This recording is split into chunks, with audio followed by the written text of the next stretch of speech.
Hi. Hi. Hi. Can you hear me? Yes, I can hear you. Can you see me? Yes, I can see you. Hi, Leo. I'm Cynthia. Hi. Welcome, and thank you for your film. Yeah, thank you for the invitation. So, sorry to get into the Q&A. We had a strange moment with the second film. So I wanted to start by asking you to please Mhm. give a little bit of the context of Singapore in what relates to the tomb sweeping question, because there is a whole Mhm. graves are moving, right?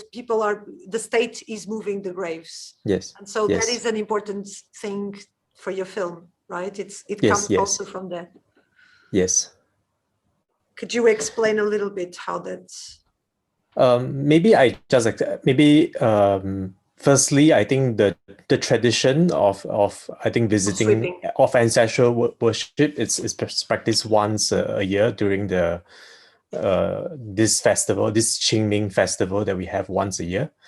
And it's something that I did when I was a child, and it was a memory that I was sort of reenacting in this film. And actually, before I conceived this film, I think the state of what's happening in the cemetery in Singapore wasn't something that I was particularly aware. It wasn't a context that was originally in the film. It began with something just as a more personal journey. But when I was scouting the location, I discovered that that entire cemetery area, which is all actually mostly congregated on the west side of Singapore. It's mostly half of the cemetery is kind of like gone.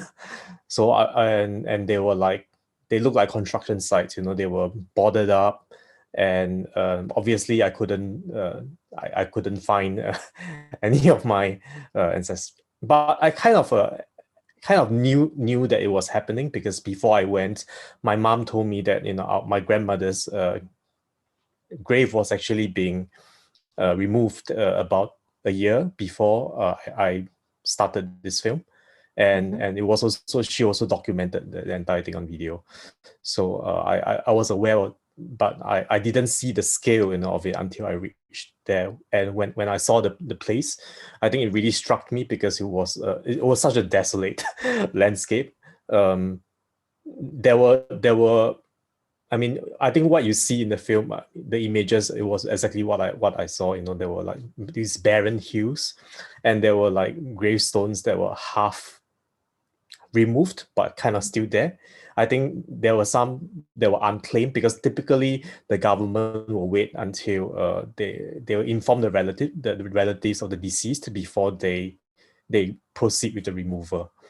Yeah, so actually in Singapore, the policy is that now, if we get, uh, I mean, not being cremated but being buried, is actually a luxury, because it's sort of like renting the land from the government, and the lease is maybe about only 20 years.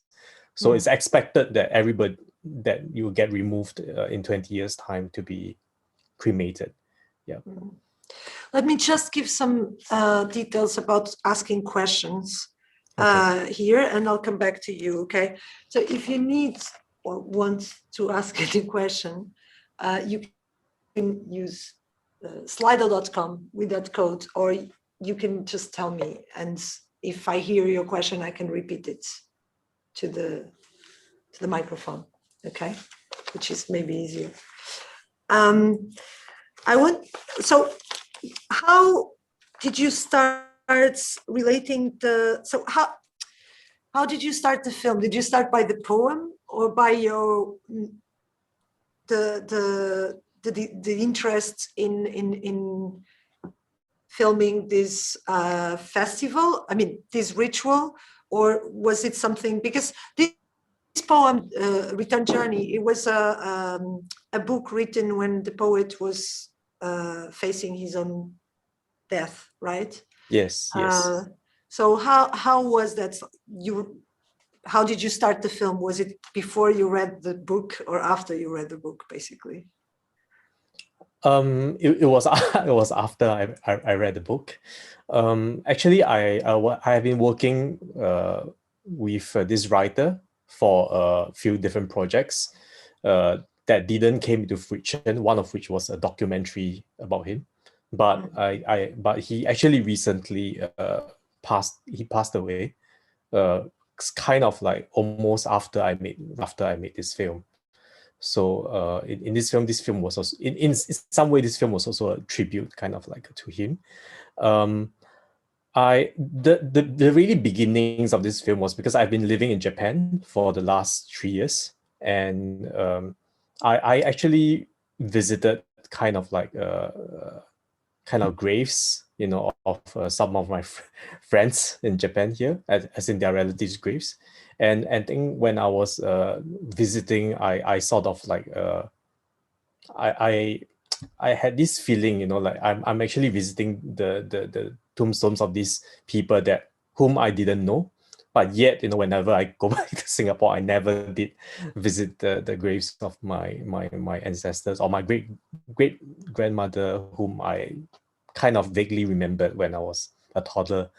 So so I wanted to make a film, you know, about these reenact, you know, these childhood memories that I have of practicing this ancestral worship, and I think the poems were a different another starting point, because I think I relate very much to the poem in the sense that I was trying to make this documentary about this writer who is, again, he's been fighting cancer for more than a decade, and a lot of his latest poems were all about, you know, him facing his own coming face to face with his own mortality, and then I felt there is some synergy between his text and also some of these ideas that I have, and hence I kind of like made this film. Yeah. And you choose to bring an older man with Yes. some sort of a future, right? The future, or how was that? First, how did you cast? Who is he? Who is that person? And second, why did you decide to bring the future to your film? Actually, the actor, the elder actor, he is a distant relative of mine. He is Okay. the graves of the people that I visited. Actually, Are they are also all, his. yes, it's all his relatives, and Okay. he knew them actually. So and he also knew the writer. This writer, they were, when they were much younger, they were together in some kind of like a drama club. So I felt it was very natural to sort of to choose to work with him, also because I wanted to extract like some of the testimonies that you hear in the the monologue that you hear from the actors were not words that I write. Actually, I sort of invited them to create this monologue, um, combining some of my ideas with their personal experiences. So I think it was very. I wanted to work with this. I knew that I wanted to work with this actor, and I think the idea of meeting a future self. I mean, it really just came to me when I was writing. It wasn't inspired from anything or anywhere. I wrote the script of this film when I was actually in quarantine. Strangely, when I returned to Singapore, you know, with the idea that I want to make this film late last year, and when I was in a 14 days quarantine because of COVID-19, I wrote the script, and I maybe I think a lot of my film is about looking back at my past, and then maybe retrospectively I start to imagine how would, you know, my past look at myself, or in another sense, how would I interact with myself in the future. and in that sense, this context also transplants, to this cemetery context in Singapore, where urban renewal really changes the landscape of Singapore. Every time I go back, I lived in America, I lived in Japan, and every time I went back to Singapore, it's like looking at a different place. So I think the film is also very much about that. Is there any question from the audience? I wanted to ask you about economy. So what I found very interesting about your film was the fact that, it's very hard to bring poetry to cinema in such straightforward way, to have someone reading a poem, basically, Yes. and to assume that as part of a factual moment in the film, actually someone picks up a book and reads a poem. And and it's true that sometimes you use it as a voiceover and you edit, but you also have very much the presence of the reading, and also the way you use music. And what I found interesting was the fact that your film kind of plays with the limits of emotion, and with some sort of limit between symbolism and absolute immediate truth and concreteness. The concreteness of voice, of a tomb, or the fire, the food. So it's very concrete, and then the symbolism that exists there, and that produces a specific sort of emotion that is not sentimental. It's something else. And I wanted to ask you if you thought about this, and how you thought about this, and how do you want to work emotions in your films? I mean, typically I try to avoid sentimentality, because I felt that I think when you are too emotionally connected, you cannot look at something really not say objectively, but clearly or introspectively, I think. So in terms of the book, the reading of the book that you mentioned, it was a device that I knew I wanted to employ when I wrote the script, because all three actually not just the elderly actor, but the younger actor and also the actress who plays the mother, they are all sort of connected with the writer, actually, in their own different ways. Like the younger actor, he used to be because this writer, he used to open a bookshop, and actually this younger actor was one of his regular patrons.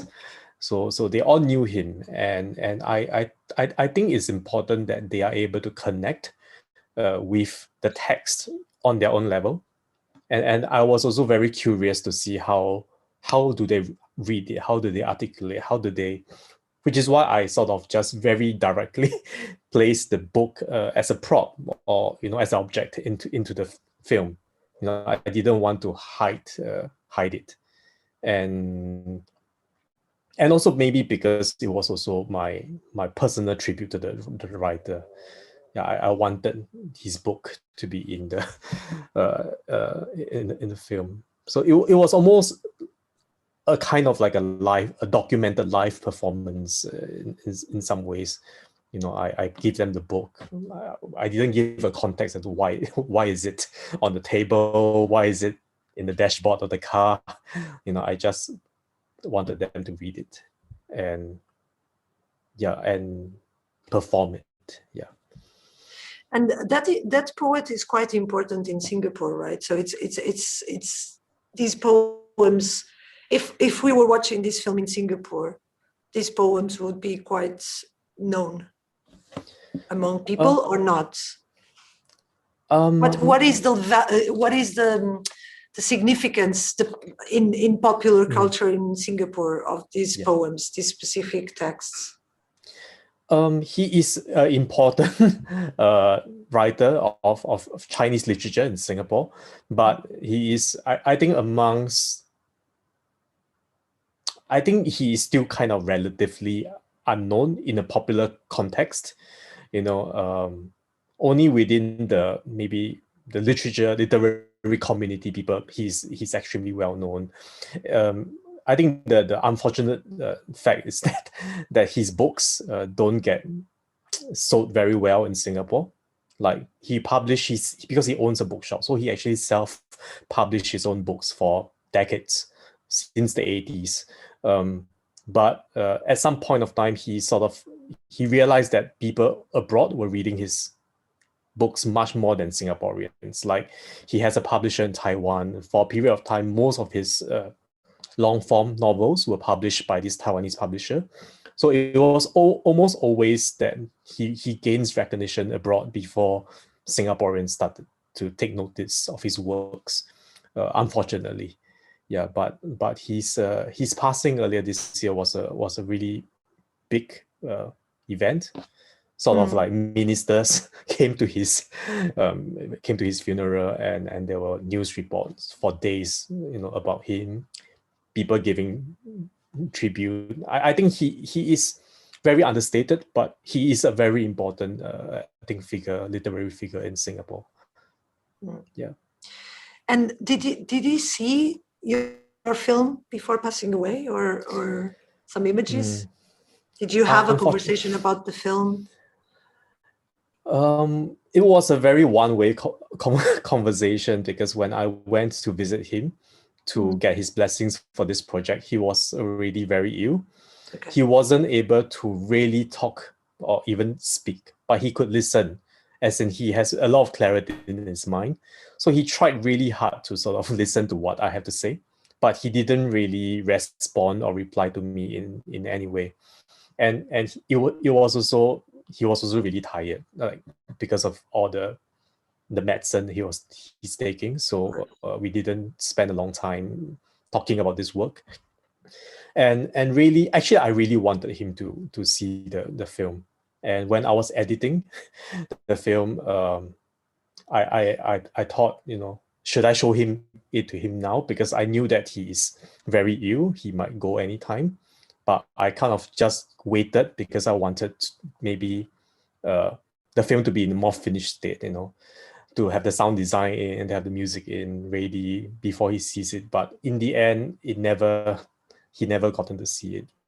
It was maybe a little bit of a regret for me that I didn't get to show him. Yeah. But he is also someone who kind of never wanted to rush me to finish a film just for him, because I worked on an adaptation project with him many years ago when he already knew that he has a few years left to live, and he told me that don't rush the project just to finish it for him to watch. And are you still planning to do a film about him? Yes, actually, it's in the works. But I mean, I started documentary on him before he passed. I met him a few times to talk about this documentary, but I didn't really started shooting yet. And then at some point of time, because I was in Japan when his condition started deteriorating, I could not really kind of like pursue this project productively. And when I returned, it was too late. So I'm right now thinking about how to kind of reconfigure this project and see. Yeah, but it's something that I'm working on right now. Well, I expect to see it, and I'm very curious about it. Yeah, thank you. Thank you very much, Liao Jiekao. It was a pleasure. And thank you for your film. You. Thank you. Yeah, it's a pleasure too. Thank you.